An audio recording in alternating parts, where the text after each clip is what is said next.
Flash flooding has surged into the spotlight this summer. From Texas to North Carolina to the Northeast, record-breaking flood events have happened back-to-back across the country. Michael Yoshida joins us now with more on what's behind the seemingly nonstop weather events that we've been seeing over the past several weeks. Hey, Michael. Hey there, Alex and Courtney. We spoke with experts who say there's a variety of factors contributing to this intense rainfall and deadly flooding that we've seen hit areas across the country, from the Texas Hill Country to New York City.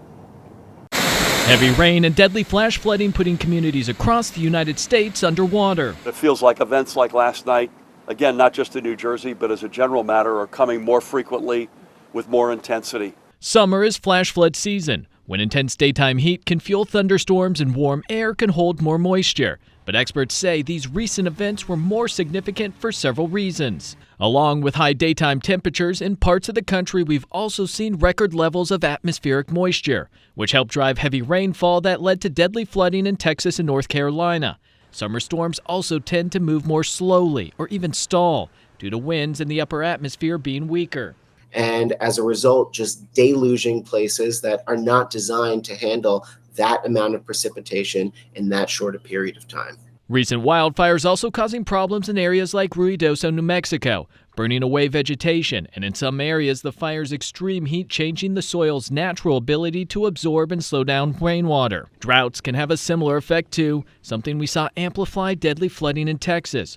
Urban areas are not immune either, where asphalt pavement and older drain systems can be overrun. There is a growing recognition in financial markets, in the scientific community, and starting in infrastructure planning, that we are dealing with a much different beast in terms of the weather patterns that we're experiencing, and things have to change.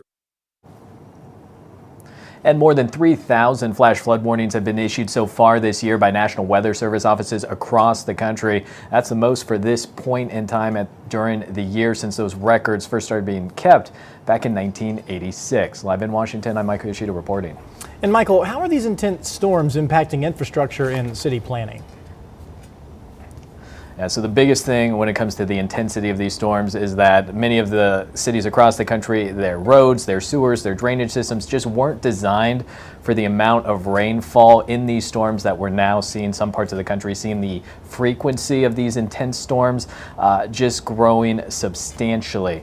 We saw that play out this week in New York City. We saw last week in Chicago, where they set rainfall rate records that were broken and last set back in the 1970s. So as communities are starting to try and deal with these, improving their infrastructure, repairing their infrastructure from all of these storms, those we spoke with say the biggest challenge and the biggest question right now is, as you try and adapt to these new storms, is where and how you're going to get the funding to make all of the improvements you may need to again deal with some of these summer storms that we're starting to see. All right, Michael, thank you.